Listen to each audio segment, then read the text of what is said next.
All right. Here we go, back again on the other side of the coin.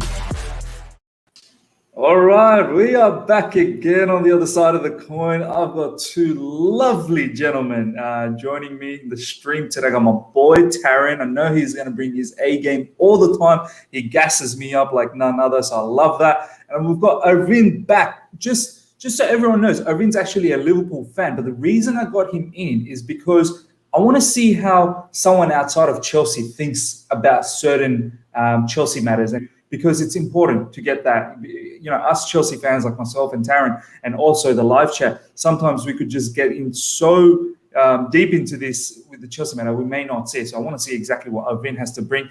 But first of all, Arvind, my man, how you doing? Yeah, not too bad. Thanks for having me on, Miz. And just to correct you there, I'm a Bayern fan, by the way, not a Liverpool fan. Oh, sorry, Bayern fan. Yeah, sorry, right. I'm thinking about Harry. Yeah, you're Bayern fan. I do apologize. We're passionate Please fans, so yeah. Forgive me. A bit gutted about what happened on Wednesday, but I'm sure you guys are buzzing, especially after that loss last Saturday to West Brom. You know, perfect bounce back for Tuchel. So yeah, excited to get into tomorrow. Nah, brilliant. Now I know why Taron was giggling in the background, man. Taron, you should have given me a heads up, man, that I was saying Liverpool. Bayern fan, guys. I know Irvin's a Bayern fan. It's too early in the morning, 6:54. Honestly, 6:54 a.m. Sydney time. You should be just happy that I'm doing some content, right? But Taron, my man, how you doing? What a start to the stream is, you know. The one thing I have to say, you said, you know, Liverpool, man. Come on, the difference between the teams. Sorry. Man, like, what is that? What's going on there? But yeah, you know, it's a bit of a late one today, UK time, 9:55 time. But you know, I'm so excited to get into this huge game on Saturday against Crystal Palace. So many different topics to get into. Obviously, on with my good friend Arvind from, you know, childhood days. Miz, my Chelsea compatriot. So yeah, Miz, let's just get straight into it. Nah, absolutely. Maldini's middle finger. Please do your homework, Miz. Unacceptable. I'm sorry, bro. Allow it, man. I just woke up not that long ago. But Maldini's middle finger. Thank you for joining me. And I always enjoy when you're in the stream because you provide some amazing comments. Shout out to CFC Steven. Deep State, my man is here. Soccer Turtle as well. Good to see you. Football Style, Thomas I, and many else that will join throughout the stream and have joined so far. They will see the stream down the track. Thank you so much for your support always. Let's get straight into it. Taron, I'll start with you. I want to talk about the press conference. I think that's where it's very good to build up this particular match, right? And it was a very good press conference once again. We all know Thomas Tuchel. He knows how to talk. He knows. The thing about Thomas Tuchel is it's not just talk. I feel like he's very transparent. Like, I don't think he's hiding stuff, Taron. You know how sometimes you can tell some managers when you talk to them or when journalists questions them, they try and tippy-toe around the question and they try and sneak around it. I feel like Tuchel is actually saying it from his heart, how he believes it. So the first topic that I want to talk about is the whole thing about Tammy Abraham, because the press conference and the journalist had come out and said, "Hey, Thomas, you know, what about Tammy Tuchel?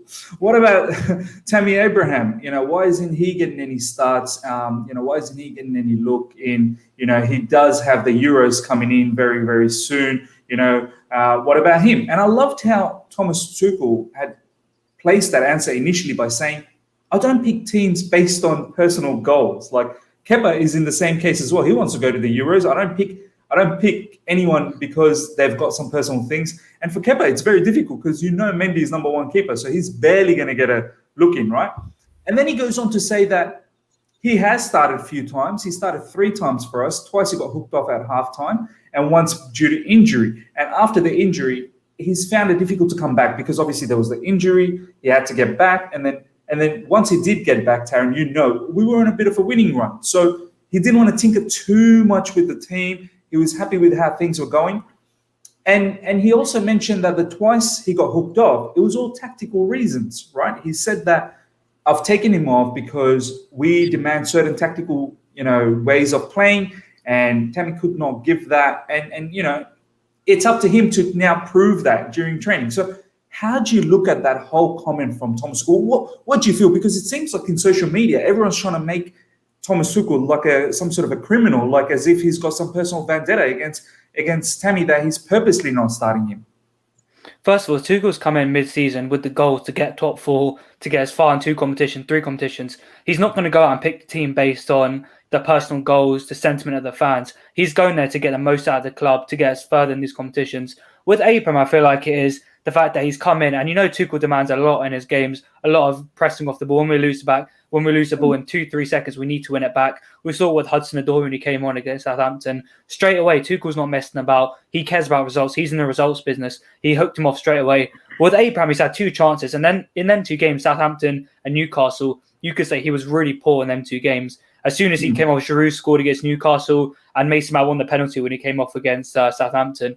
But with Abraham, I still feel like it's too early for fans to be saying, it's the end of his Chelsea career. Tuchel, he's 23 years of age. We made a mistake with Romelu Lukaku. I know them 2 players, you can't really compare them. They're very different in their games. But Lukaku, we got rid of him after a few bad seasons, and then look how good he is now. Abraham's 23. He's been our top goal scorer in the last 2 seasons. He's still providing a lot earlier in the season. So I still do think it's a bit early. But right now, I feel like, his hold-up play is affecting us a lot in the build-up. The way he kind of falls over. We're used to Diego Costa, Drogba, and I know he's 23, can't compare them, but when he's falling to the floor, not fighting for the badge, giving the ball away cheaply, not dropping deep enough, like Harry Kane and Calvert-Lewin, we're going to look at him and say, Chelsea strikers, who do we want at Chelsea? We want the best strikers. We need players who can score 20-plus goals a season, while also providing a lot for the team. And right now, for Abraham, I'd say it's too early to decide his future, but Tuchel's been very transparent in saying he's not done enough. He's probably behind Giroud in the pecking order. Werner, even how poor he's playing, he's not even getting a look in past Timo Werner at the minute. I say that's all I have to say about Abraham. But I like Tuchel's being honest about Abraham. He's not saying, Abraham has been injured, this or that. He said in the other game, he was taken off tactically. He was left out of the squad tactically. He's not left out because of injuries. And for now, I just say give Abraham a few more games. Till the season, now I feel about Abraham is I want him to be given a few more chances. I know I said it earlier about Werner, he's not been playing well, but he's still starting. When Abraham is, playing games, I feel like he does provide more than Werner in the games. So I say give him a few more games off the bench, to start. And if he is still poor then what we're going to see from Abraham is because, he's not playing well, he's not performing. So he might have to get sold in the summer to West Ham or wherever it is.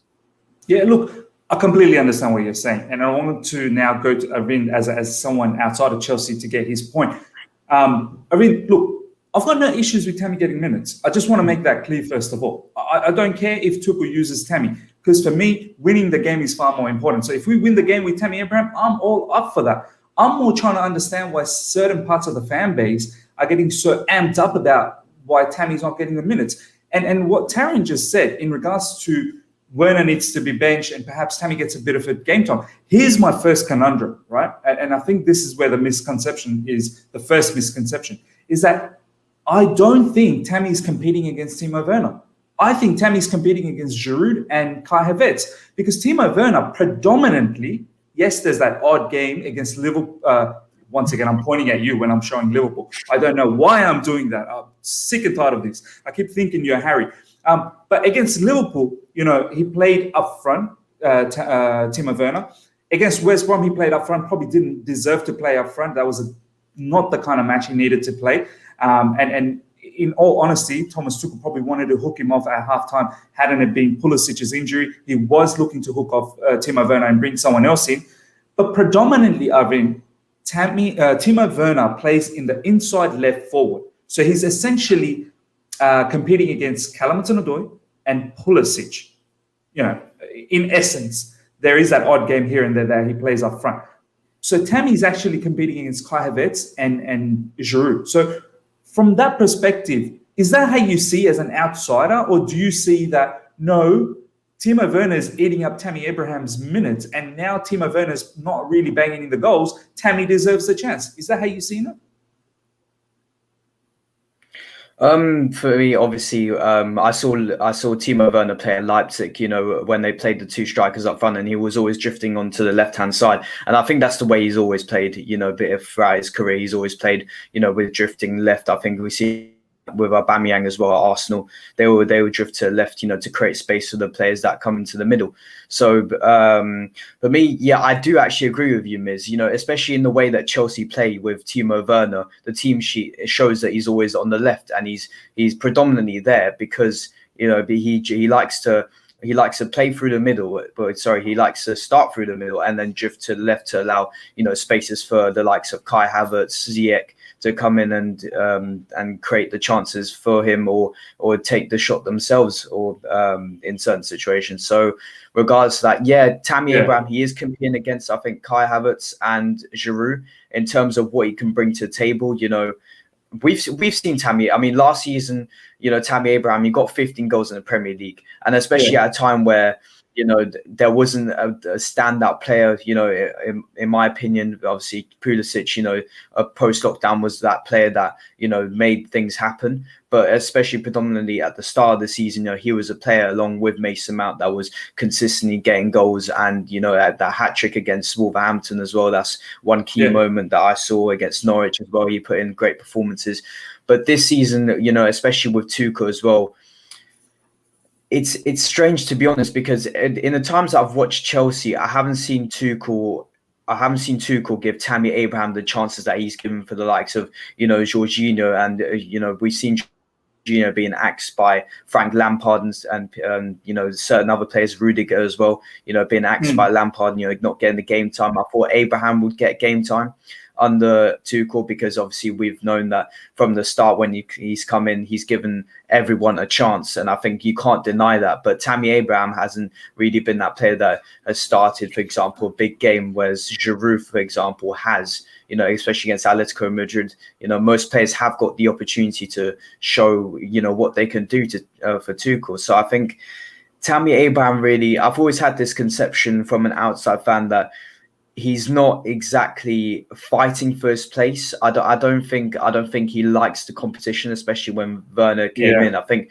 under Frank Lampard, he was starting certain games and he was scoring, but under Tuchel, when the competition has gone tougher because of the standards, I think under Tuchel are much higher than they were under Lampard.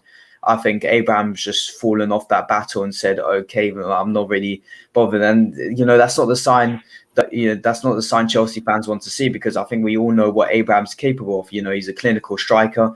There's so many things that he can improve on as well. And I just think, there's so much more they can show. I mean, he's joint top goal scorer in the Premier League this season. So I think, for me, Abraham, he's a quality player, but he's not exactly stepping up to the battle. I don't think he's shown enough in training to Tuchel to say, okay, you should be starting.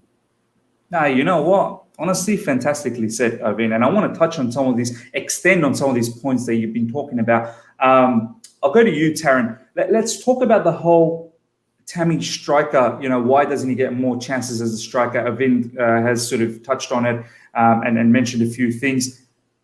The Chelsea fan base, right? They go around saying he's our top scorer. He's our top scorer. Yes, he is our top scorer. But I feel like it's not something to gloat about when he's scored less than 10 goals. We have an issue as an attacking as a whole. So I'm not having a go at Tammy Abraham. We have an issue as an attacking as a whole. But to go around and saying that he's a top scorer, he's got great. Look, at the end of the day, he's got deficiencies. He's got major deficiencies in his game. And as you've already mentioned, Taron, he's got X, Y, Z, aerial abilities, certain sort of movements, are not the greatest. Here's the thing, Taron, and I want you to comment on this, right? I feel like Thomas Tuchel wants a certain characteristic or a certain type of striker, okay? And I don't think he's satisfied with any of them at the moment. I don't think he likes it completely when Timo Werner's up front. I don't think he likes it completely when Giroud's up front. I don't think he likes it when Tammy Abraham's up front. I think he somewhat likes when Kai Havertz is up front, but he's not getting that production from it as yet. I think what we saw against Everton is what Thomas Tuchel really wants from a striker. He wants a mobile striker, as you said, Taron. He wants a very mobile striker. He wants good movement. He wants someone who's able to have that passing ability as well. He wants a lot more things besides just banging in goals. Yes, banging in goals is important. But if all of the other facets of the game that Tuchel wants is not there, then those banging in goals opportunities are never going to arrive. So there's a reason why he's hooked off Tammy Abraham twice this season already at halftime, because he was not getting what he wanted.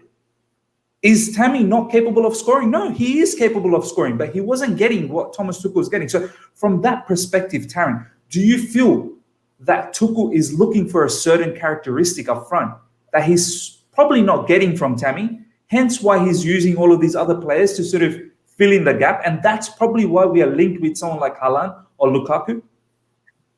Yeah, the fact that, Giroud, who's potentially not in his best state at the minute, he's still starting over Abraham comfortably. Havertz, who's probably best in the left inverted forward or right inverted forward role. In my opinion, that is, he's still starting over him comfortably. Werner, who's not known to be an, out-and-out striker, he's still starting over him. Abraham, I feel like, yeah, as you said, Miz, very well, that he's a player who scores goals for Chelsea, fair enough. But in the build-up play, in the winning back of the ball high up the pitch, in the way transitions play, as a way it influences game as a whole, he's not that type of player. Tuchel's worked with the players of Pierre-Emerick Aubameyang, who I feel is quite similar to Werner. He's a player who's very good in transition, but also we've seen Aubameyang linking up with Ozil, Arsenal, that goal against Leicester. He is very, very good hold-up player of the ball. Maybe not, the best chest, smash up to on the chest, but you can play it into his feet quick around the box. He'll lay it off to, Ozil, Lacazette, anyone like that. I don't know, like Maitland-Niles or something, and score a goal. Abraham, in his games against Barnsley, he scored the goal. But in that game, he was completely gone. Like, he was a ghost in that game. There was so much space in behind the Barnsley back line. He couldn't get in behind. The game against Southampton, as I said, he was probably awful in that game. He got hooked off at half-time. And my fact about Tammy Abraham is that he's had all these chances so far. He's not proven enough to Tuchel. Tuchel's obviously a very demanding manager. He hooks off players when he wants to. He puts them on the bench when he wants to.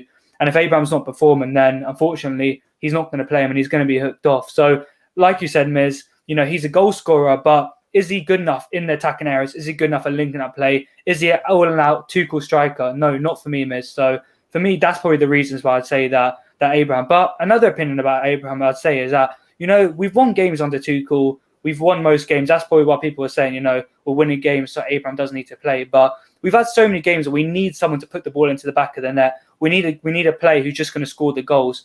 And I feel like that's what we've needed in most games. And Abraham's not been there to do that. Havertz missed key chances against these. Giroud maybe hasn't played as much. Werner's missed, obviously, a lot of chances. So you could say both sides of the spectrum is, but for me, I'd say the thing that outweighs it most is that Abraham doesn't provide enough for Tuchel. He's not the action striker that he needs. So for me, the goals aren't enough for Tuchel, Miz.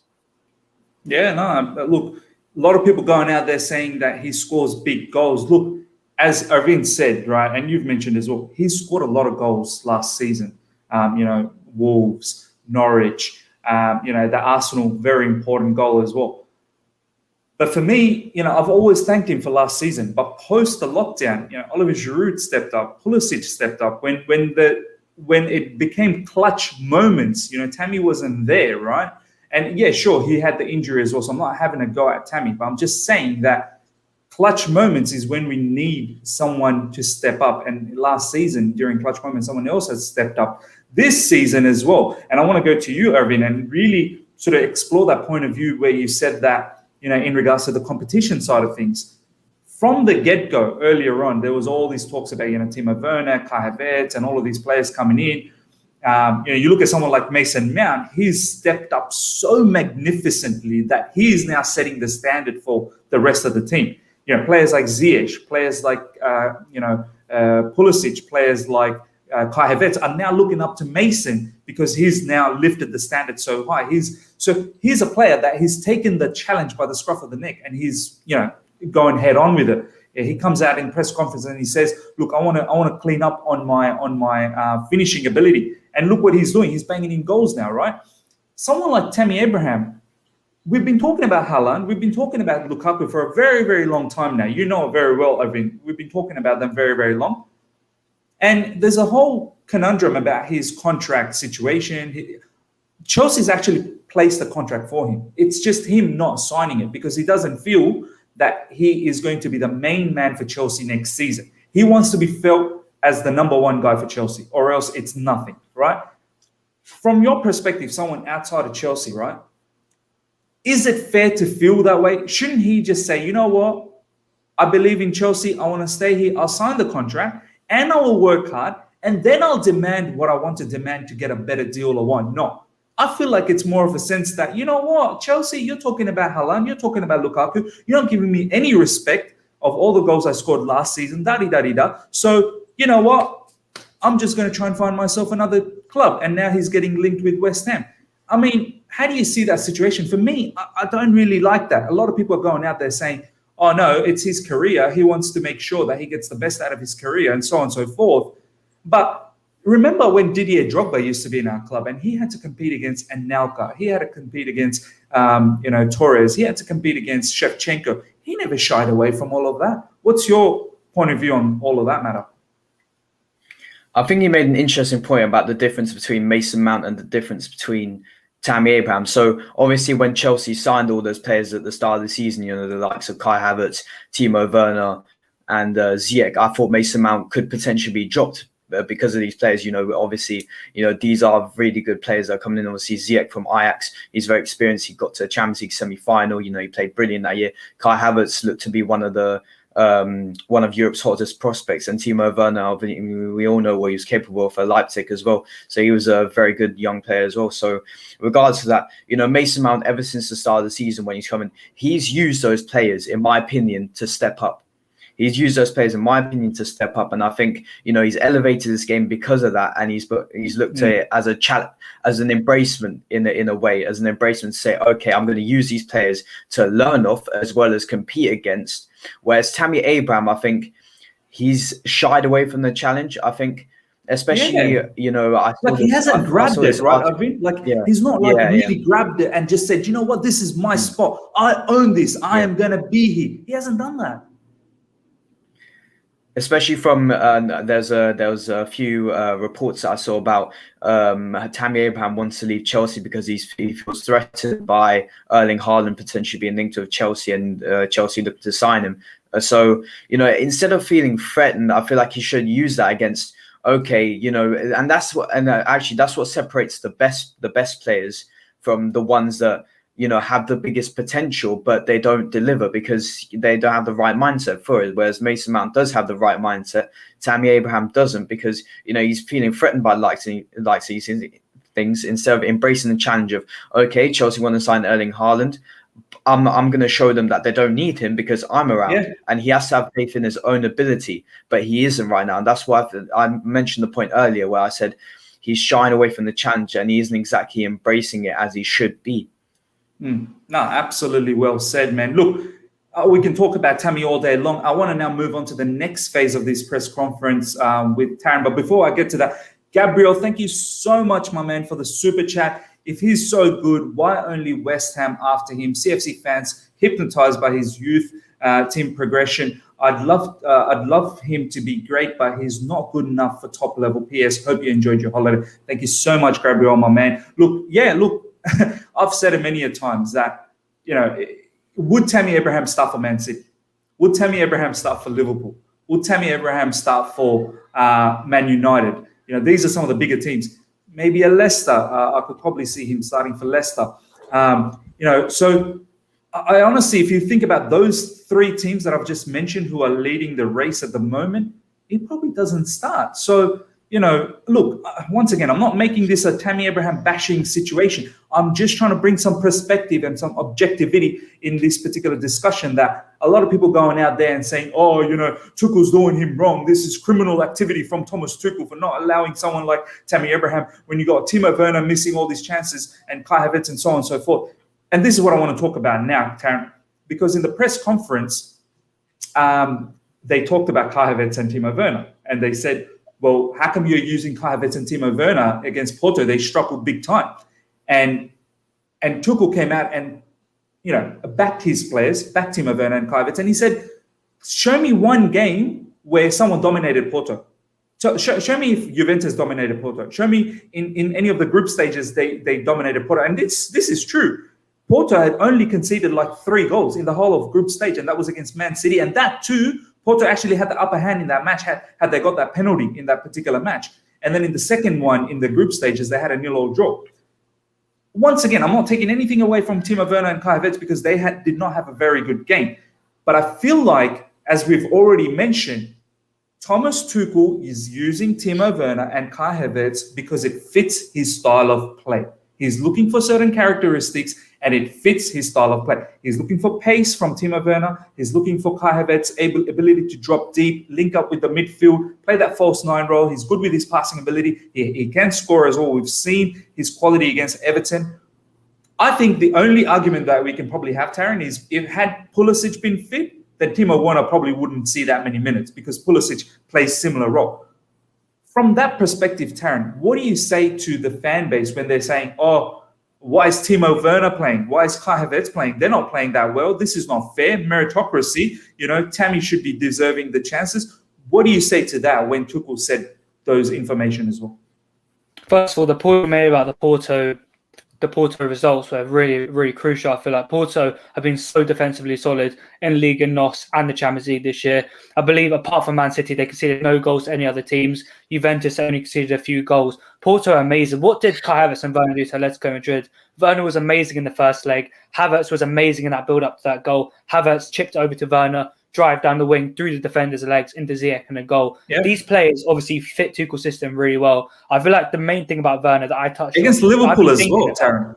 Against Liverpool, Werner, he was getting behind. He should have had a goal. He was not offside in that game. I've watched that back recently as well. But in my opinion, the reason that they're so crucial, Werner, I've had a little bit, like watching back some of the games, like the full games. Werner's gegenpressing is so good. As soon as Werner loses the ball, he's straight onto the players, hassling them, force them out play, force them to give it to Kovacic and Jorginho. That's what Werner's main job is in this team. And people say it's not enough, he's not scoring goals. Timo Werner is a goal scorer. RB Leipzig's, cold-blooded snake killer. But Werner wins the ball back quickly for Tuchel, gives it to Pulisic, gives it to Mount, gives it to Havertz, Giroud to create chances. That's what Werner does.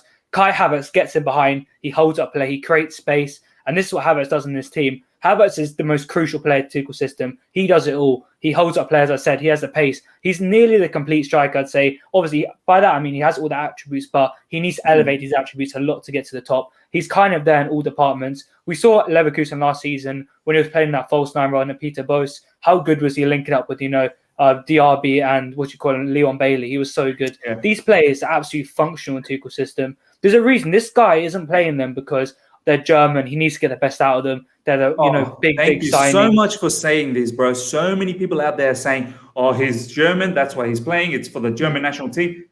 I don't think Tuchel cares because it's a Chelsea job, man. We need to win games for Chelsea, not make production for Germany. Miz, if he cared so much about the Italians, Kepa was £72 million. He would have been starting him every single game, trying to get the best out. Value for money. I love you, Tuchel knows what he's doing. I love you too, man. Tuchel's doing his best, He wants the best. Like I said at the start of the stream, he's trying to get to the end of the season, trying to get top 4 in the Premier League, trying to get an FA Cup win, trying to get as far in the Champions League as possible. He's not going to play players because he feels like a sentiment, German bros, all that European bros, back from Germany. He's playing them because he believes that they fit in the system. Arvind, you're a German lad. You know that this is the reason. Tuchel doesn't play players for sentiment. He plays them because they fit his system. Tammy Abraham clearly doesn't fit his system, and he's not playing. Mason Mount is a player who stepped up a lot. He fits Tuchel's system. Yeah. He wins the ball back quickly. By the way, Mason Mount's not German. Oh, really, Miz? That's a very good point. I did not know that. But that's how I feel about that, Miz. But I solely feel like it is because they fit his system. Like I said, Werner's gegenpressing is out of this world. I'm telling you now. Werner played under Nagelsmann, a very high-paced gegenpressing coach. He knows how to play this role. Havertz under Peter Bosz as well, at Leverkusen, a gegenpressing manager. That's how I feel about this, Miz. Nah, 100%, man. We need to be very objective about these sort of things, man. At the end of the day, as you said, and I'm pretty sure Arvind will agree with this as well, that Tuchel is just there to win games, ensure that we go as far as possible in the Champions League, ensure that we go far as possible in the FA Cup, ensure that we get that top 4. He's not there for personal goals. He's not there for any vendetta. I mean, why would he want to do that? Why would he purposely want to shut players off if they are able to do the job for him? So I throw the ball back to Tammy Abraham. Work your backside off in the training, impress him, show him that you need to be coming back into this team, and he will do that. He will do that. I cannot imagine that Thomas Tuchel won't do that. So just to wrap these things up, boys, I feel if Thomas Tuchel starts Tammy Abraham against Crystal Palace, I'm all up for it. Because if he thinks he's ready and if he thinks he's the man to get us those goals, I'm all up for it. So I've got nothing against him. But if he doesn't start him either, I've got to back the manager. The manager has been getting a lot of things right. So he should have an idea as to what's going on. So that's a little bit about that. Shout out to all the people that have joined so far in the stream. Please smash that like button. I will get to the lineups. I know a lot of people are asking about whether Ziyech will start, whether Havertz deserves to start. Many people are asking about that. We will get into all of that. So just hold your horses, guys. We'll do that. Guys, let's move on to the next phase of this preview. Let's really now talk about the game itself, right? I'll start with Taron and I'll get Arvind's point of view besides it. Taron, this is a very important game, man. That loss against West Brom, we expected. I'm just looking at the Chelsea fixture. Let me just quickly have a look. We had West Brom, we've got Palace, we've got Brighton, and then we've got West Ham in the Premier League. Those are the Premier League games. Obviously, there's the FA Cup game and the Champions League game in between it, but I'm talking about the Premier League games.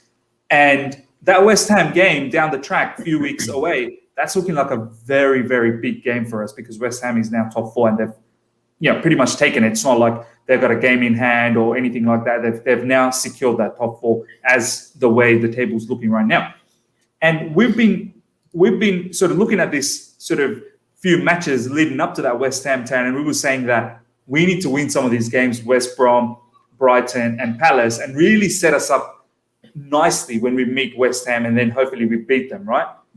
That setback against West Brom has made this game, it's a non-negotiable. I feel like this has to be a win. If it's a draw, I think it's going to be very detrimental. I know West Ham have got a very difficult game this week. It's Leicester. Yeah, so it's a very difficult game. But from your perspective, Taron, I mean, this is nothing less than a win, right? Yeah, well, on paper, definitely looks like a win. We won last year 3-2 at Selhurst Park. You know, Christian Pulisic absolutely blinded that game. But this game is huge. Crystal Palace have Wilfred Zaha back. Full in swing. He started against Everton. Playing up front with Mateta is going to cause a lot of issues for Chelsea. But in the context of the league, I really feel like, thank you, Aaron and Nan, very nice comment. Thank you. But yeah, this game is absolutely crucial. The West Ham game, I know this is controversial, but people are saying they're going to fall off soon. I'm in that boat. I do think they are going to fall off soon. They're going to play Leicester. I feel like they will lose that game. And I think Antonio is out of that game. And Jarrod Bowen's not going to start as well. So there is a few issues going on with West Ham at the minute. Without Antonio, with Yarmolenko up front, it's not looking great for West Ham. I don't think that game that people are saying in 3 weeks is going to be, top 4 deciding. I think that West Ham will kind of fall off in the near future with their squad depth not really being there. But yeah, in general, these next games are going to be really important. Obviously, we've got Palace, we've got Porto, then we've got Man City in the FA Cup. We need to beat Palace to go strong into confidence with the Porto game, to cement our place in the UCL semi-finals. The Man City game is going to be crucial as well. I feel like, it has to be a win against Crystal Palace. Surely, Miz, we have to get the win. Our team are kind of on form and forget the West Brom game. It's our only loss under Tuchel so far. The way to bounce back in the Premier League here, to be elite mentality monsters that Tuchel wants us to be, is to go out and beat this Crystal Palace team 3 or 4-0. That's what I expect will happen. That's what I think we will do. It's a huge game in the context of things, Miz. Crystal Palace don't really have a lot of things to fight for at the minute. They're 12th in the league. 4 points behind Arsenal, must I add. Have to go there in there. But in general, I think that, we should be winning this game. They don't have, West Brom are fighting relegation. They really needed to win that game, and they really push us to the limits. But yeah, this game looks like a win on paper, Miz. I hope we win. No, 100%. Arvind, once again, from your perspective, I feel like it's a must-win game for us. Obviously, with the top 4, as you can see, I'll just bring up the top 4. West Ham on 52 points, us on 51. We're all level with the games as well. Leicester's on 56. We were aspiring to catch up to Leicester and maybe even Man United, but now Man United with 9 points ahead. I don't know how possible that is. They've been in a bit of a form recently in the Premier League as well. And us, as you can see, a couple of draws, a loss as well. But Palace, there's someone that, look at their form, man. It's not that great. And then 13. But these are the type of matches that we've been struggling, man. We can't seem to be, and exactly how Palace are going to play. They're going to hold back. They're going to sit deep, defend very tight, keep it dirty. And we've been struggling with these sort of games. From your perspective, how do you think Chelsea should go about this game? If you were looking at our squad, who are some of the players that you're thinking that these are the players are going to be able to unlock Crystal Palace and ensure that we have a very good chance of getting the 3 points? I think definitely one player that I look towards in a low block team would definitely be Olivier Giroud. His ability on the ball, if you're crossing it into the box, he's got that ability to head the ball in and even keep it, things that Tammy Abraham potentially can't do. So regardless of that, yeah, it's a must-win game. I mean, every game from this point on, especially being a few points away from West Ham. I mean, I know Taron alluded to the fact that he said West Ham could drop off. You know, I did think that about 2 weeks ago, but you know the way they've been playing, you know, it's very good. Jesse Lingard stepping up for West Ham, so you know you can't really say they're gonna drop off. You know, it's a Premier League.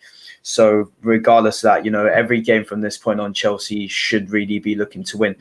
And Chelsea should really, you know, play how they usually would. I mean, a low block team, I think that's been Chelsea's bread and butter, really. You know, against Atletico, we saw, you know, a dogged team being absolutely dismantled throughout the 90, you know, possession-based football. So I think it might be a 1-0 or a 2-0. I think it'll be a solid result for Chelsea. And obviously, we said the same thing against West Brom, but you know, hopefully Chelsea won't get a red card this time. So regardless of that, yeah, from an outside perspective, I think all Chelsea need to do is just get over the line and look for that opening. And once they get it, they score, and then they sit on that goal like they have been for the last, you know, since Tuchel took over, really. You know, but obviously there's this thing to say, okay, yeah. Tuchel's side haven't been really scoring that many goals. I mean, since Tuchel's taken over, you haven't scored more than 3 goals in a game, which is a slight worry. But then you have a defense which is not letting in any goals, apart from obviously the West Brom game was an anomaly. And you know, but since the bounce back from Porto, I think you know the Chelsea players will have a lot of confidence. I think that West Brom game really needed to happen, because obviously there was a lot of doubts to say, you know, if there's a loss, you know, could there be a run of poor form with Chelsea? You know, all these things need to be taken into account, because obviously, as I know, you know, people are labeling this period as a honeymoon period and stuff like that. I know when Ole Gunnar Solskjaer took over at Manchester United, you know, he had a run of really good games, and he hit one point where he lost 2-0 to Arsenal, and then he had a run of really poor games for a long time. But Tuchel's side, you know, they had that loss, and then they bounced back immediately with that 2-0 win against a very good Porto team. So regardless of that, yeah, I think it will be a win for Chelsea. I think it has to really be, because looking at the upcoming fixtures, I mean, West Ham, you know, Fulham on the easy side to play against, Man City, Arsenal, Leicester, Aston Villa, again, all these teams.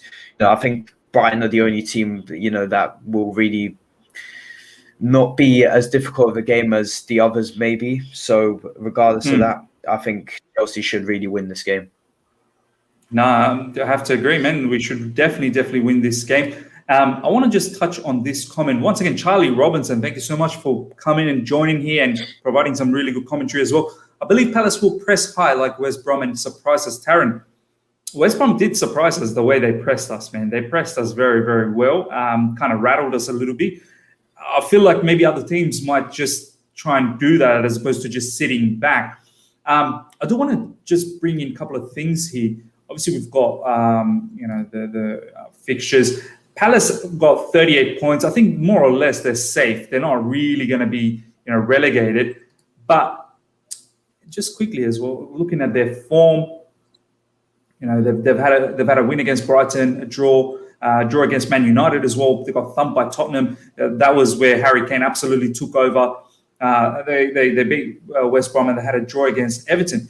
Do you feel, Taron, from your perspective, they've got something to prove here? Obviously, we've beaten them earlier this season. That was a very comprehensive win. I remember under Frank Lampard when we beat Palace, the likes of Chilwell, and I remember even who else? I think Jorginho scored as well, and the whole team was playing really well. How do you see this panning out? Do you think Crystal Palace is really going to go out there and try and get to us? I mean, obviously, it's their home ground as well. The interesting thing about Palace is that they're known as a low block team, but Roy Hodgson does like them to press from the front. Zaha, Mateta, Benteke, Ayew, all these players are pressing quite high. They do press the unit. And when you get past that kind of first press, they kind of, you know, drop back into quite a narrow 4-4-2. But I'm expecting them to press really high today. On Saturday, sorry. I'm expecting Zaha to press quite high, Mateta to press quite high. After they saw the West Brom game where they really came at us, they, you know, played really quick passing around the box with Diania, Pereira, obviously the other players as well. I feel like they will press us. Their recent form recently, they drew with Everton 1-0, a really poor game. Batshuayi, our lone player, Agent Batshuayi, scored in, the last few minutes. The game against West Brom at home, which, you could say West Brom, we lost them, but they relied on the Milivojevic penalty to win that game. The game against Spurs, obviously, they lost 4-1. That's when Gareth Bale kind of came to life. When they lost, Benteke scored that goal. United 0-0, then Fulham 0-0. The thing about Palace this season is they're actually the 5th worst defensive side in the league. They've conceded, I believe, 48 goals this season in the Premier League. People know them to be... We saw last season at Stamford Bridge when we beat them, 1-0, 2-0, and Pulisic scored that goal. They were really strong defensive. This season, Hodgson has put them out as a more attacking side, I feel like, with Eze there to kind of be that creative force. This season, they've been more pressing, and they've conceded a lot of goals. They haven't scored that many as well, so I'm expecting them to press us, open a lot of space in behind for the players that we'll get into in a minute. But to answer the question, Miz, they are going to come out, as I feel. They're going to see the West Brom game as opportunity against Chelsea. As Arvind said earlier, Porto sat back against us. Atletico sat back against us. Newcastle sat back against us. And we absolutely dismantled them. That's our bread and butter. Ziyech's in there, Pulisic's in there, Giroud's in there to do that. But yeah, I feel like they will press us. It's going to be a tougher game than we think, Miz. But like I said, they're the 5th worst defensive side in the league. 100%, man. I mean, look, some of the recent results, obviously, we've seen. I'll just quickly bring this up. They do somewhat worry me in the sense that they had a draw against Man United. Yeah, they beat West Brom, Taron. We couldn't beat West Brom, so they beat West Brom. So that's a tick mark for them. A draw against Everton as well. So these guys are quite dogged. We know they're quite dogged, but we can definitely do the trick. Let's get into the lineups, man. Let's not dilly-dally around too much. Let's get straight into the lineups. I'm just trying to sort this out. For some reason, the Football Builder has all of these players from like prehistoric times still playing for us. Obviously, Aspie is still there, which is fine, but I just want to take this out.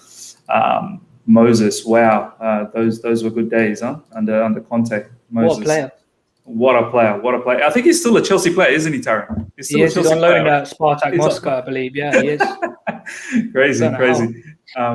Arvind, obviously, we'll go to you once we do this lineup and get your thoughts as well. But we'll start with Taron. Taron, my man, this is no time to give Kepa any opportunity, right? This is straight up Mendy. Let's lock that in. Yeah, 100% Edouard Mendy, 8.3, who scored rating against Porto. So yeah, Mendy in goal. Bro, yeah, man. I mean, he is the number one keeper at the moment for us. 100%. I would even say he's probably one of the best keepers in the Premier League. Would you say that as well?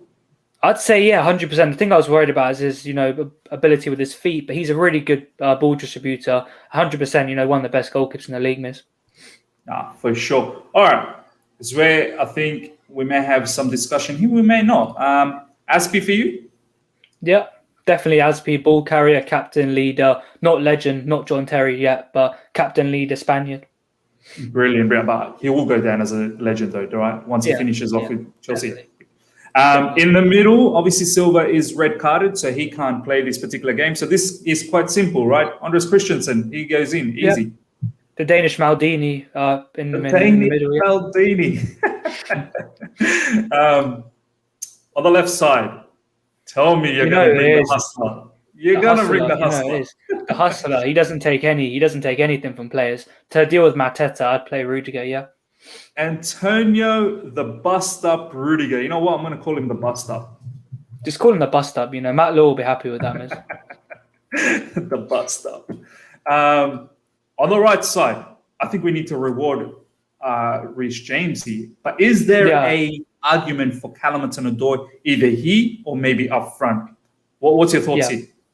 To get at Tyreek Mitchell, I play Hudson-Odoi, but overall, Reece James, dealing with Zaha, who's back, dealing with Eze, who's a really good player, 100% Reece James. He was so good against Porto in that game. The beast, just put the beast. That's more like Akim Fenwa, but Beast James. Yeah, let's go. Beast James. Our boy Chilwell, you've backed him, Taron. You've backed him big time. I think he deserves it. I want to see the number one left wing back, right? Yeah, I want to see consistency from Chilwell. Now, he needs to play well in this game. We can't see 50-50, Jekyll and Hyde performances from Chilwell. How good was he against Palace at Stamford Bridge early in the season? Scored his first goal. And Palace Chilwell to get at, Joel Ward. Let's have some fun, man. Let's just have some fun. There you go. All right, I'm happy with Chilwell, man. I think he's won my respect, and I think he needs to be deserved to be called as Chelsea's number one left wing back at the moment. No disrespect to Alonso, but Alonso days, in regards to when he was under Conte, those are far gone, man. I mean, it's not where we cannot, yes, thank you so much for your clutch goals, Alonso, but there are other facets of the game, and this once again, and this is similar to the whole Tammy debate, right? Yeah, goals, but there are other facets of the game that are very important that needs to be talked about. And Alonso's pace is not that great. His defending is very, very suspect. And Chilwell gives us the entire package. And I hope, guys, you understand when we're talking about this and the whole Tammy situation as well. It's not always just about, he knows how to score, but there are other things that Thomas Tuchel needs as well. All right, in the middle. What do you think, man? Kante had some minutes. I mean, I don't know if he's going to come straight back and start, but what's your thoughts? It's interesting. I did throw Kante in the mix at one point, kind of think to man mark Zaha, to stay tight to him. We let him into the game in the last game at Selhurst Park. He scored that goal from long range. We can't let that happen. But in my opinion, we leave Kante for the Porto game in midweek to kind of, sweep up the ball, transition play really well as he did against Atletico. So in my opinion, it has to be Georgian cover. A very good pivot on that day when they're not. And maybe Kante can come off the bench, right? Yeah, Kante will come on if we need him to defend. Yeah, Kante will come on if Zaha's causing issues in the last stages. Georgian cover to play very well, hopefully with their quick passing. And Georgian cover played good after the first 25 to 30 minutes in that match, and since then they actually took over that match. And second half was very, very good. Georgie apparently got the man of the match, the official man of the match. Yeah, I don't know how he got that, in my opinion. I don't know how he got that. I don't know if he deserved that. Yeah, that was a bit of bias. I don't know what that was. But yeah, I think that they're the best pivot for this game. Regarding the front three, I'd say that it was really tough because I say one player that has to be in there is Mason Mount. Let's lock in Mason Mount, bro. English Regista, the CEO of the Cruyff turn, all these nicknames for Mason Mount. I said it on my podcast yesterday. Mason Mount is the all-action English midfielder. He has to go to Euros. But yeah, in that role, on their left, it is really controversial, but not controversial. I mean, it's a topic where there's a lot of debate over it. I'm going to put Christian, or Captain America, you can put them as. I'll put Christian Pulisic in there. We saw what he did at Selhurst Park last season. I feel like he can drive at Joel Ward, create issues on his left foot, bang it past Guaita like he did last season. My opinion, Pulisic has started. Ziyech is a notable mention. Werner needs a bit of a rest, right? I feel like Werner can do with a bit of rest here. We've given Werner a lot of praise in this thing, and it's obviously great for me. But in this game, he should not be starting. Surely not. Has to be Pulisic. And up front, Pulisic was really good when he came on. Let's not forget that. Up front, do you know, Miz, before we were talking about this, I was still thinking about Abraham. He was very good against Crystal Palace, Stamford Bridge. He could get in behind, hold up the play. This could be a game that we see the revitalization of Abraham under Tuchel. In my opinion, I'm going to go with Kai Havertz up front. I think that he can get him behind. He can get behind Gary Cahill, who obviously pulled his hamstring when Willian ran at him last season, and get him behind Riedewald, whoever's playing centre back. He's probably the best at all the different attributes. Giroud actually played really well at Selhurst Park last season, but different systems, can't really compare them. And I think that's the best lineup, Miz, to beat Palace 5-0. I love it, bro. I love it. Look, the whole debate about Kai Havertz, as I said, I am not going to be unhappy if I see Tammy back. I think this is probably a game where he could come back, and he's got the likes of Mount and Pulisic to help him out as well. Yeah. But it'll be very, very strange to see Tammy back and starting when he hasn't played in recent times at all. Like he's sometimes not even been in the squad, so I'd find it very difficult for him to come and start all of a sudden ahead of Olivier Giroud as well. Like, I would think if Havertz doesn't start, then it has to be Olivier Giroud. And then Tammy Abraham. Unfortunately, he's the third choice at the moment. But yeah, look, I've got nothing against Tammy starting. If Tuchel goes with Tammy, I'm all up for that. Arvind, let's go to you now, man. What do you think about this team? You think this is quality enough to tackle Crystal Palace? Oh, it's definitely quality enough. I think there's no doubt about that. I think, any side that Tuchel puts out against Palace will be capable of beating Palace for about, 3-0 regardless of that. But I think you guys are disrespecting Palace a lot, man. Both of you guys, 5-0, 3-0, man. I'm hoping this is the case. Yeah, I was joking. But I think, especially with Porto on Tuesday, I think he might take out Jorginho for Kante. I don't know. I just have this slight feeling that Mount and Jorginho will be taken out because obviously, man management of the squad. By Tuchel, it's been excellent so far, and obviously it's going to be a tough run of games. I mean, you have obviously Palace tomorrow. You have Porto Tuesday. Man City as well on a Saturday, I believe. On a Saturday, yeah. Next Saturday, and then, Brighton and West Ham are 4 days apart. So again, you got games midweek. So I think, especially if you make it to the semi-final of the Champions League, this man management is going to have to be brilliant from Tuchel, which I have full faith in him. I think he will get over the line. So, but I think Mount will be. Who would you start instead of Mount? Yeah. So I think Ziyech might start. I think Ziyech might start, but I also think Giroud might start up front.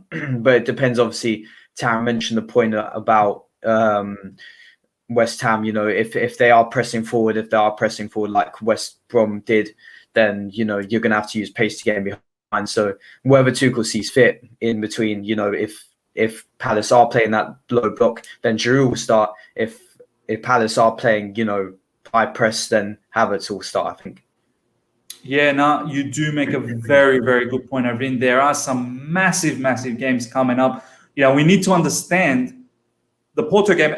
Although we won 2-0, yes, any other time we'd think that, we have a foot into the semi-finals, but we cannot disregard Porto, right, Arvind? I mean, they do have Sergio Oliveira coming back. They will have Mehdi Taremi coming back, and it will be the same location again. So it's not like, it'll be any different that they're coming back to Stamford Bridge. And, they should sort of have this ideology that they could probably get the 2 goals and make it evens again on the night. I mean, look, I find it difficult because defensively we've been strong. Take away that West Brom anomaly. I think defensively we've been very good. So, the whole rotation, Arvind, you're bang on. Taron, do you think maybe there is a case? I know I'm a big advocate of Ziyech, as you know, but do you think Arvind's right in the sense that maybe we do need to rotate a few players because we do have some big matches? We've got Porto, then we've got the semi-final against Man City in the FA Cup, which is going to be just as important. And I'm not saying Palace's game is not important. We need to secure top 4. But do you feel like Ziyech is probably a shout instead of Mason Mount and maybe Giroud up front? And also, Taron, we haven't talked about Callum Hudson-Odoi. Yeah, we kind of forgot about Hudson-Odoi there, but Ziyech was actually really good against West Brom in the early 20 minutes before he was sadly, hooked off due to Silva's red card. Ziyech was actually creating a lot of chances for Vernon, Havertz in the box. But I think that Ziyech could be a shout. Definitely not for Mason Mount. No, definitely not. I think the only reason to be in there is for Mason Mount to go on the left and Ziyech to go on the right, whipping the balls for Havertz. And, the overlap runs of Ben Chilwell on the left, as we saw in the reverse fixture. But Ziyech is definitely a shout. Hudson-Odoi, I feel like right now I'd rather play Pulisic in the left and third forward role. Hudson-Odoi hasn't really played that well there when he's got the opportunity. Against Tottenham at the stadium, he wasn't that good. Again, in the FA Cup against Sheffield United, he wasn't that good as well. I say the best role for Hudson-Odoi is a right wing back role, but this game we need James against Zaha and Eze. So I'd say that, a Mount and Pulisic are probably going to start. I'd say I wouldn't be surprised if Ziyech starts, because I really wouldn't to break that low block of Cahill and Scott down. I wouldn't be surprised. But Ziyech's probably the closest, I'd say, over Hudson-Odoi. No, fair point. Look, the one thing about Mason Mount, Taron, and I'm pretty sure Arvind will agree with this as well, is that he's got an engine, man. He's got an engine. Yeah. He can't drop him. Yep. Yeah, he can play back-to-back matches. I do understand, Arvind, what you said about man management is very, very important. I would be devastated if someone like Mason Mount picked up an injury at this time of the season. I think that would be so detrimental to us. We've got a comment here from Thompson Jones. Thompson Jones, thank you so much for joining, my man. I love it. I love how you always join us. Save Kante for Porto and Man City. That's exactly what Taron was talking about, that maybe Kante is probably more suited for that. I'm pretty sure Kante will start against Porto in the second leg, and it perfectly fits for that scenario. Yusuf, my man, it's all good. Sorry I'm late. As long as you're here, that's fantastic. We've got a comment here for Charlie Robinson again. Is there a chance we might go with back 4? I honestly can't see how Thomas Tuchel changes this up right now. I'll quickly ask Arvind from a different perspective. Arvind, do you see Thomas Tuchel tinkering with the formation at all at this stage of the season?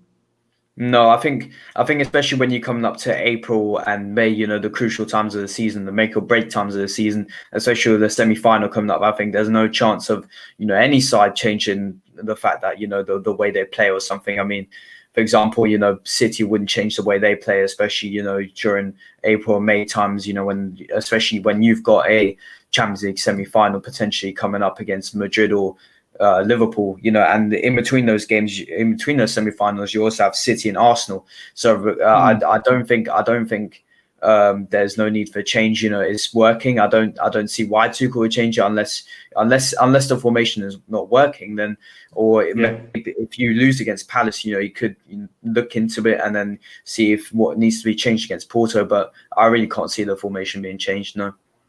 No, 100% agreed as well. Ladies and gentlemen, that is the lineup. Let us know what your thoughts are. What would you change? Put it in the comments right now. Maybe we'll read some out just before we close things down.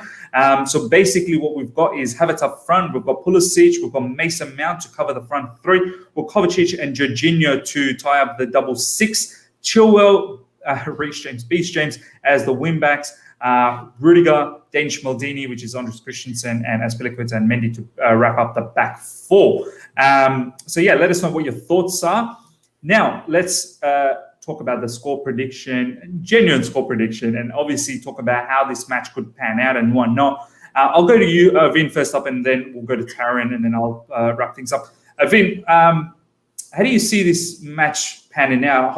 Roy Hodgson, obviously a very, very experienced manager in the Premier League, has seen it all. He comes up against Thomas Tuchel. Thomas Tuchel in the press conference had a lot of praise about Roy Hodgson. He said that he's seen him a few times as well. He completely respects him. Age is not the factor. It's the mentality and how you see the game. And to be honest, Roy Hodgson, he's done. I mean, I know Palace has not really set the Premier League alight, but at least he's kept him in the Premier League and not getting them relegated, which is probably what a team like Palace probably looks up to every season. That as long as we don't get relegated, we're still in the competition. From your perspective, how do you see the game panning out, and also your score prediction? For me, I think the game will be a bit cagey, especially the way Roy Hodgson sets up his Palace sides. We saw that they got the draw against Everton. That wasn't I watched that game. That was an easy game for Everton to break down Palace, because they did sit back, and it was only when they got they conceded now where they started really pressing forward and trying to score. And against Manchester United as well, they made life difficult for them. So I think because it's a big team, I don't think they'll press high, like Taron said. That's just my personal opinion. I don't think they'll press that high. I think they'll look to sit back and frustrate and make things difficult for Chelsea. So I think it will be, again, I know it's standard, but I do think it will either be a 1-0 or 2-0. I can't see Palace scoring in this game, but especially, the form there's three centre-backs and, the full-backs as well, and Mendy as well. So I think Chelsea will definitely keep a clean sheet, and it's just a matter of, taking the chances with, Chelsea have proved that they can take the chances when the moments come. So, yeah, I think it will either be a 1-0 or 2-0. You're thinking Mason Mount probably sneak in with a goal, or you got someone else planned to get a goal here? If Pulisic starts, I'm hoping he gets a goal. Obviously, I've seen him at Dortmund grow. He's a terrific player, especially post-lockdown as well. Do him the world of confidence. And as well, if I think Giroud starts, I think he could get the goal, as he usually does. When he gets rested, and then when he comes into a cagey game, I think he could get the odd header scored and something like that. So I think either be a 1-0 or 2-0. Brilliant, man. Taron, I tend to agree with what Vin said in regards to, I honestly can't see Palace scoring as well. And once again, no disrespect to Palace. Our back line, especially Rudiger, Andres Christensen, and Azpilicueta and Mendy, those four together have been so solid. They understand each other. And we've obviously talked about in our last review when that match finished that, perhaps there's a conversation to have that maybe Christensen needs to stay there, and maybe Thiago Silva, unfortunately for the time being, there probably needs to be rotated, and he can't just completely secure that place. And also when you throw in the likes of Reece James and Chilwell, that's a solid back sort of five together. From that perspective, I see us managing Palace and not allowing them to score. And up front, look, man, we got to be honest. And the live chat has been talking about this. We don't create enough chances. But we should be positive enough that there should be the odd chance here and there where we can nick a goal and get that 1-0 or 2-0, as Arvind was talking about, and something that we definitely need to fix. And I'm pretty sure Roman is aware that that's why he's looking for a striker. So from your perspective, do you see that's how the game panning out? Someone like a 1-0, 2-0 victory, or do you feel like this is going to be very, very tight and it could go down the wire? Yeah, I've made some pretty bold predictions on this channel in the past, 4-0 against Leeds and end up drawing. But I said the more realistic side of it is saying that I think it'll be a 2-0 win for Chelsea. I think an interesting point about Crystal Palace I did make earlier is that I listened to a podcast with Dominic Fifield of The Athletic, and he said that, Crystal Palace are looking for Roy Hodgson, a replacement for him at the end of the season. Could be Frank Lampard, could be someone else. Wow. Yeah, man. Wow. I don't know why I didn't mention this. Is huge news. This is huge. I'm not saying I'm a journalist, but I'm saying I heard this. Karen's giving some news. Do you know? Just sign me up on the sports journalism role. I have all the breaking stories. I'm the new. Just quickly, because this is an important point. Frank Lampard to Palace, that wouldn't be that bad, would it? He's good under teams that don't really have a lot of pressure. There's a lot of young players there. Obviously they have Reed out midfield. They have a lot of young players that can help Lampard get to where he wants to be. A lot of English talent as well. Mitchell, a left back, and he could. It looks like it could work. I saw. Lampard did an interview, his first interview since he obviously got sacked from Chelsea for a charity event. He said that he's had offers from the England 21s. He said that in an interview. There's had a few offers, but he said he's going to stick with his, look after his child a little bit more for the next few months and then decide his options. So for the end of the season, it could look really likely that Crystal Palace sign Lampard as a new manager. But yeah, let's got a bit diverted there. That's a very interesting topic. That could be a new podcast. But back onto the prediction. Yeah, I feel like it will be 2-0. My goal scorers will, I'm torn between, I definitely think Pulisic will score. I think he'll get the better of Joel Ward again. It's between Chilwell and Mount. And I feel like Mount could continue his run, but I'm going to go Ben Chilwell. I feel like he will overlap and he will get another goal. He's in a lot of confidence at the minute after that game against Porto. I say Chilwell, Pulisic goals. But overall, I think it'll be a very tough game. A lot of people aren't saying it'll be a tough game. Palace, have Man United, a very deadly attack to a 0-0 scoreline. Drew with Everton, who also have Calvert-Lewin, Richarlison, Rodriguez up front. So for me, it's going to be a 2-0. I want to say 3-0 so badly or 4-0 miss. I really do. But I think 2-0 is realistic. And yeah, Chelsea hopefully back into the top 4. Come Sunday night. Let's go, boys. I don't know if I'm going to do an outro, but if you ever like what you heard from me, check out the Perfect Hat-Trick podcast. We had a new episode with RJ, obviously, of the Chelsea Social, discussing the Porto game, also with Arvind discussing the Bayern PSG game. So everyone in the chat, CFC Auntie, Deep State, Charlie Robinson, obviously Ice Cold Beverage. Check out the Perfect Hat-Trick podcast, Spotify, Apple. Me and Arvind do some great stuff over there. And subscribe to the other side of the coin. Get amidst the 4K subs. And yeah, show everyone some love. Now, absolutely brilliant. Guys, I don't have the link yet in the description, but check out our review. You will see all of Taron's, socials there, and I will put it straight after this stream, all of that information. Please go out there and check out the Perfect Hat-Trick podcast. The lads, Taron and Arvind are doing some madness over there, so go check that out. I just want to quickly talk. I do like that whole thing about Frank Lampard to Palace. There's something about that. I think I quite like that. And, it's another London team. It gets to stay closer to home as well. And it's probably a team where I want to see Lampard prove that he's got that managerial sort of abilities to take someone like Palace and make them, a mid-table team perhaps. I think that would be fantastic if you can get them into a mid-table scenario. Palace has got some, as you said, Taron, some talented players as well, some English talents as well, and something that Frank could work on. Watch this space. Really good information that you provided there, Taron. Thank you so much for that.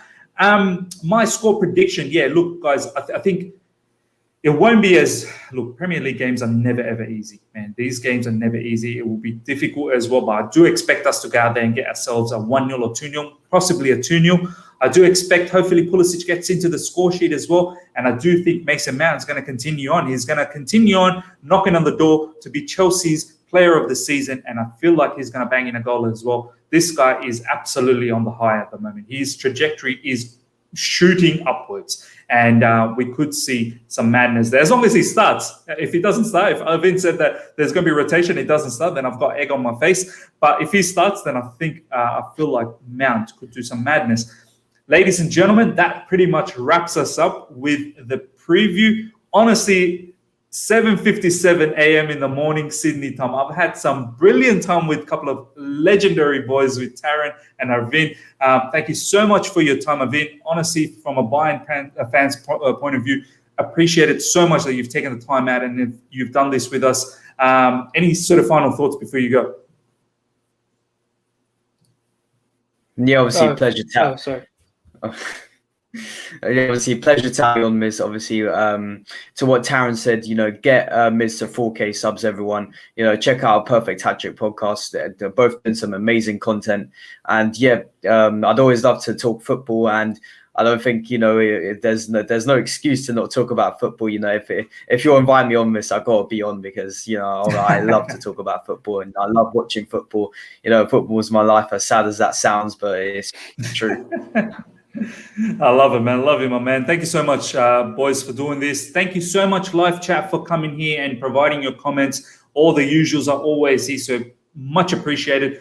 Do join in for the review straight after the game tomorrow. We'll all be here. Come in with your mates and everyone. Bring them all along. We'll have a party. Maybe we even might get some of the fans to join in and give their reactions as well. I may provide the link, and so look out for that. And until next time, guys, as the boys have said, if you're here for the first time, subscribe, smash the like button, helps the channel out a lot, and hit the bell notification to stay in touch with all my content. Until next time, everyone, see ya.